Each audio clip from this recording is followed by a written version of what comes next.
Hello world, Frida Reba Darcy and one Patricia O'Connor here, and it is about one beautiful Sunday. And here in Alameda, California, it is warming up. It'll get probably close to the 80s today. It hadn't been quite so brutal, but I watered twice yesterday, once almost a little later in the day, so I kind of put off my early morning watering until now. And also I've been kind of putting off my next video for a few days. I've been kind of taking a few days easy, no big whoop. Didn't really have a lot to discuss because I feel like to some extent I'm in between, and by in between, say hello to Mr. Elephant. And by in between, I mean I have one little project ahead of me that I'm pretty excited about, and it kind of keeps me from daydreaming about other projects right now. And I'm waiting for it. Probably shouldn't box myself in like that. I mean, I've got more than one idea going at any time, but I just kind of seem to be sometimes I kind of get a little one at a time mentality. Anyway, what I'm being really vague about is, as I had hinted in my last video, that we did have an upcoming project, and I said I wasn't going to say what it was, and then I disappeared for about 4 days. Well, that's because it hadn't shown up yet, which is kind of like, I'm a girl of science, but on the other hand, a little voice in the back of my head goes off and says, you just jinxed this, or you just jinxed that. Now that's not gonna happen, you know what I mean? So to that extent, I kind of felt like I had jinxed myself when I said, yeah, as soon as this is coming in, we're gonna have a new little part of my thing. Said, yeah, that thing's gonna be slow now. I ordered our next project, and it's vague. It doesn't have a real heavy description about it. What I'm just saying is I got 10 little Japanese black pines on their way. I ordered them and on Etsy, and they were supposed to have been here several days ago, and instead first thing they did was left Florida and went to Chicago. I don't understand why, if they were in a hurry, why they would leave Florida and go to Chicago before they came out to California. But hey, you know, maybe that's part of it. They get to travel the world a little bit, or travel the states a little bit before they end up somewhere. So to that end, I've kind of given up the ghost here. We're waiting on 10 Japanese black pine, and their seedlings is kind of what I was going for. These might actually go under the heading of plugs. What is a plug? Well, it's a seedling that didn't come in a pot in this case. And since they're late, of course I'm concerned. The company has a good reputation, so it's just a matter of when, not if.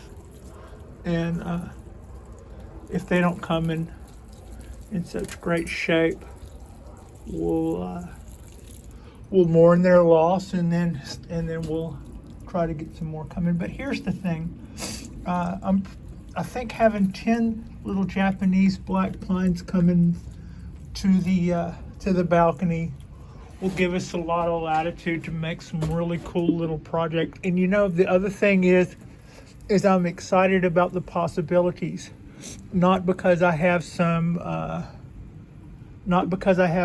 idea in mind that I wanted. I don't. I just think that it's to get 10 little pine trees and get them going, and maybe in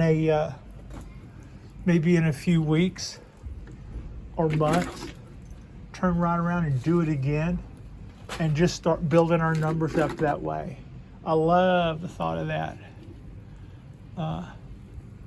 So yeah, that's kind of what I know. A couple of them I already have some really cool pots for, so I can do some more little mame things. If I want to do a little cascade mame, I can do that. If I want something like that. But anyway, that'll give us me more trees to work with, and I'm really enjoying learning about the pines, and that will increase the numbers so that somebody said, and I agreed with it at the time, and this is just me now. This is me just now hearing somebody give me a pearl of wisdom and thinking I'm not ready, but yeah. And what they said was I was kind of agonizing over the condition of a pine once, and they said, have more than one, have a bunch. That way if one's not doing well, you can see the others are doing okay. And in that way, you should come away with the knowledge that it's not always just you. So yeah, that's what's going on there. Speaking of our little pines are looking really good. I'm loving the way this little ponderosa is looking. It's responded very, very well to the feeding. And I'm going to always show off this little mame that was our $50, as I called it, the $50 no holler challenge, is responding nicely to its new little pot. I can't obey the normal rules of watering Japanese black pines when it comes to this guy or that guy or that guy. What I mean is you kind of get an idea in your head how long it should take a Japanese black pine or a ponderosa in between waterings, how dry it should get. And when it comes to pots that are this small, every day, more often than not, it's every day. I water the tiny trees. So far, that seems to be the way to go. I'm going to do some looking at this later. See if I'm going to take off. I'm going to do a little work on this later. That's why I brought it in. Although basically what I'm going to do is clean up the stuff on the bottom. Keep everything going up and clean up the bottom a little bit. So that's what's going on there. And I didn't want to stay gone. But on the other hand, I figured it was time to tell y'all what we had going on. This would have been about the right amount of time to say, ta-da, we have this new project going on that we're really so excited with. But yeah, so kind of one of the things that I'm really looking forward to is being able to wire younger trees and get those shapes going that we all like right out of the hat in these tiny, tiny little pots to get them going. And to some extent, you kind of maybe you get started in bonsai and you get sort of an idea that about the time you think you got it, something goes wrong, and then you're wondering if everything you did was wrong. But I've got to say that when this pine tree recovered from last summer, I felt a lot better about what I was trying to do. This really had me wondering whether or not it was way harder than I had anticipated or what. Well, trees get sick, and yours got sick and you made it through it. This is my 17-year from seed Japanese black pine, and this one is my 75-year-old cork bark Japanese black pine. At some point, little scions or cuttings from this could be used to graft other cork bark or other Japanese black pines, making them cork bark black pines. For instance, I think this one was grafted. I believe this Japanese cork bark pine was grafted just above the root base all those many years ago. So anyway, that I hadn't really thought about it. When I bought the tree. I thought it was a beautiful tree. Also didn't know that what caused them to be Japanese cork bark, or what caused them to be cork bark black pines, not necessarily Japanese, but and that's something that they get. That's something that they catch, like the sniffles or something, and they don't get rid of it. But it creates that that desirable bark that's so pretty and thick and plated. They can't induce that. You can graft it, but and pine trees are really, really, really hard to root. I've heard numbers of 1 in 100, and also all the research that I had done on it, and I didn't try it myself. I just started watching people who had video channels where basically they just root stuff, you know? Like, they don't take anybody else's word for it. They take their cuttings and they give it their best shot based on what they know. And the one person that I saw that was able to root Japanese black pines, it took like 8 months to get a stick to show a root. So I would say a seed would be a much better way to go. Was kind of what I learned with that.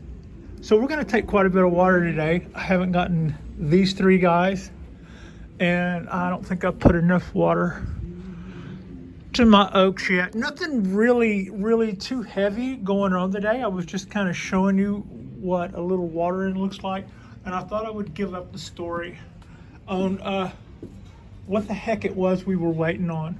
We're waiting on 10 small little Japanese black pines. This bald cypress needs a haircut. It's not so bald. Every time I walk through here, I think I shed on the bald cypress. But anyway, everybody's looking good. We're all doing good. The sun is out and shining, and people are out enjoying the pool. It's kind of quiet Sunday, and this is kind of what we have going on. That was me going through two nice sized watering cans and an elephant, and I'm going to top those back off from the shower and go at it again. As soon as we get our little pine trees in, this is also the time of the year in the bay for root work. So I'm really looking forward to seeing how they look and what we can do to get started with them. I got some seedling trays from work. They have stacks of them where their plant suppliers just ship them in those, and then they have them left over. So I was able to score a couple of those. Also, I was able to get our store to start handling colanders, which I think is cool. And I started looking for other things that other people were asking me about to see if we had. And wood hardener was another. So we have that like 3 different ways. And I've also heard of people using wood glue. If you go with the Elmer's type wood glue or the white or the off-colored white glue, it looks a little bit like house glue or school glue, as we call it. It's usually a more watered down version of that. It will leave a glossy on the outside if you leave it on thick. I might mix it with a little bit of water so that when you apply it, it will soak in more, and then that will, in a way, replace the resin that is not there, which would preserve the wood. When you're looking at, for instance, this wisteria is a really, really soft wood. It doesn't have a lot of resin to it. It's not going to make really hard rings when you cut it to count the rings and stuff. There's not going to be a lot of resin in there. So this spot right here, if there was anything I wanted to do in the way of a gin or something, I would definitely have to be thinking about preservation of that from the very start, because it is not a hard wood. As it stands, I'm trying to keep this base from totally rotting out by allowing the other shoots that come up low to do their thing.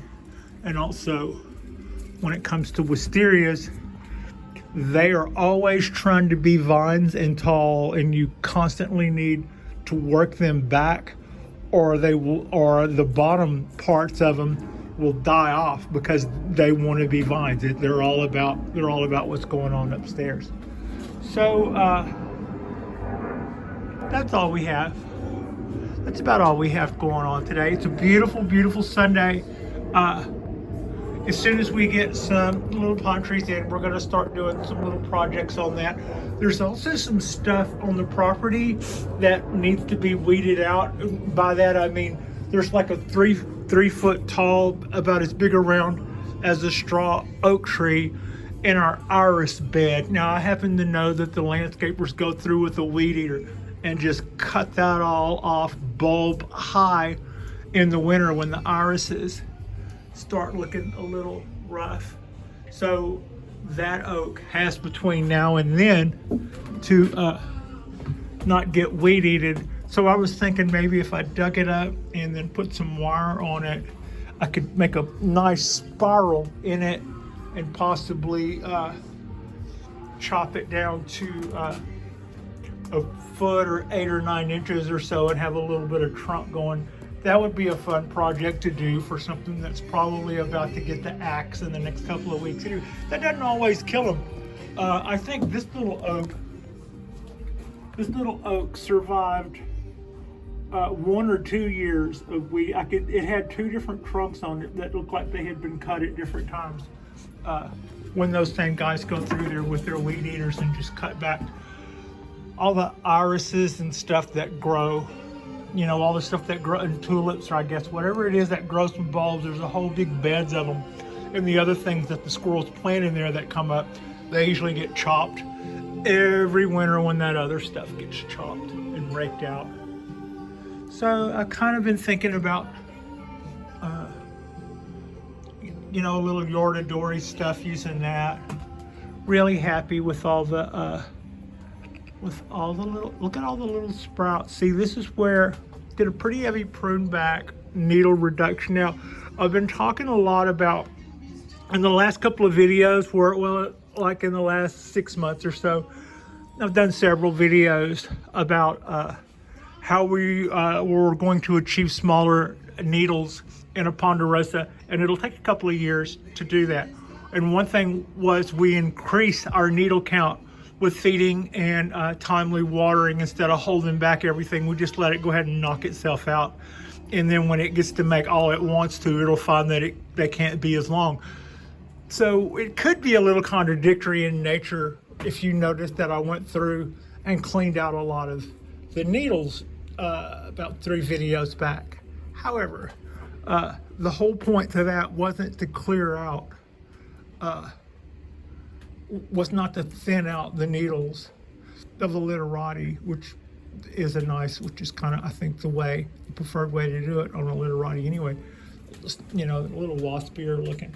But the idea was just to remove old needles, and that's all we were doing. We were just only removing old needles. Nothing green and vibrant was removed in the making of that video.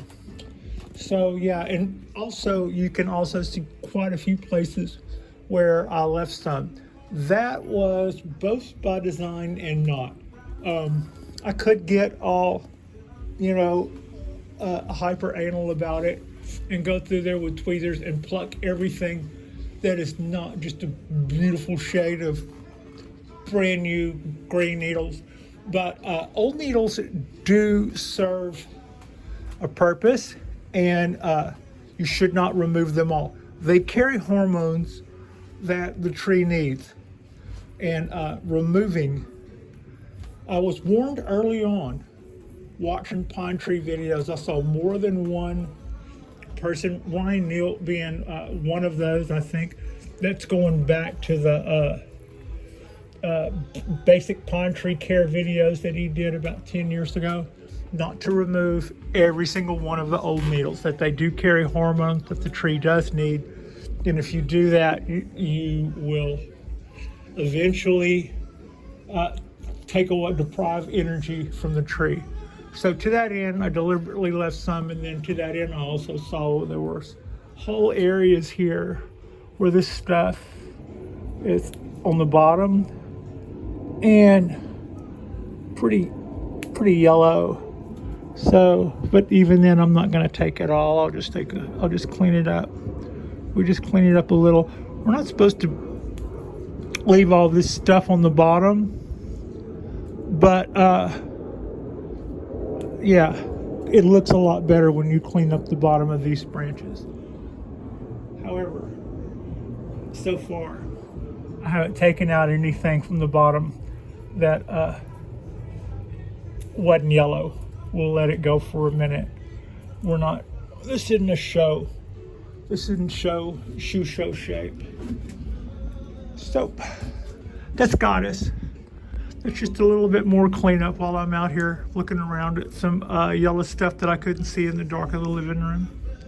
But otherwise, I'm just going to be hanging out here, waiting for my pine trees to arrive, and watching bonsai videos, and making sure our little pots do not get too hot in the sun. So, yeah. Oak tree is just doing really well. The oak tree, both of them, are the guys that would just as soon every day be 90 degrees. As long as their watering needs are met, they love the hot stuff. Not a problem for them. So yeah, that's us. I'm gonna pop open a new bag of biogold. I ordered these both at the same time, and this got here early in the week, and the living things are still hanging out. So I'm gonna pop that open, give a little food to this guy, give a little food to that guy, and yeah, and that will have covered our biogold needs for the afternoon. Like and subscribe if you guys haven't already. It's not always this low key. Sometimes we actually have more of a purpose, but I thought rather than just take a whole weekend off and not do nothing, I would at least tell you what we're waiting on and what we have coming up to look forward to. It's like, I was pointing out that I had 1, 2, 3, 4, 5, 6, 8 pine trees, but that's not the most trees I have of a species. I have over 20 maples. Trident maple forest with 19 maples. 19. So yeah. So at 8, I'm not yet. This will just bring me up to almost tying with the maple collection. Bringing up the rear would be the oaks at 2. Wisterias at 3, oaks at 2. So, actually, oaks at 3 with the little show in. So yeah, I could probably be a little bit more diverse too. We can work on that. Also picked up these, came from the store, and they had, I believe these guys had succulents in them, and when they died, they went, "Pat, you want the pots?" Let's see. If I heard correctly, I wasn't paying attention to them, frankly. But if I heard correctly, these had succulents. You can see where they had a hole, and the hole is glazed, right? It wasn't like recently cut with a diamond tip. It was fired and glazed with that hole there. But what they didn't do was put a trench in here. So when you water the tree, the water would come out of the hole and go around this circle and form a seal And that would be the only water that kind of slowly but surely made contact with the outside that would drain away. The rest of it would stay full in the bottom and will kill your tree. So if you get a pot that's like this, or you make a teacup bonsai, take a Dremel and grind a little slot in here. You need a place for the water that comes out of the hole here to escape this ring, or it will form a seal and take so long to evaporate out that it will wreck the roots while it is waiting. Even this little pot, you see it would have a seal there that would be counterproductive, but it has this little line here that it's got a flat bottom, so that one little line in there wasn't to denote a foot. You know, like if they'd have put 3 of those on there, it would look like they were kind of giving it feet shape, but it only had the one, and that was just to give water a chance to escape out of the bottom of the pot. Otherwise it makes a really good seal, and then by the time that water does evaporate, you've already got root problems and probably will have watered again. So that would have been my guess as to why those little homes weren't the greatest environment for the succulents that used to be in them. All right, like I'd already said before, I'd already done the like and subscribe thing. Thank you so much for watching. I appreciate you, and Miss Frida appreciates you. Our next drop will probably be midweek, or if we get a break on our delivery, something could happen most any minute. Yeah, that's just kind of the way life is. But thank you so much for watching.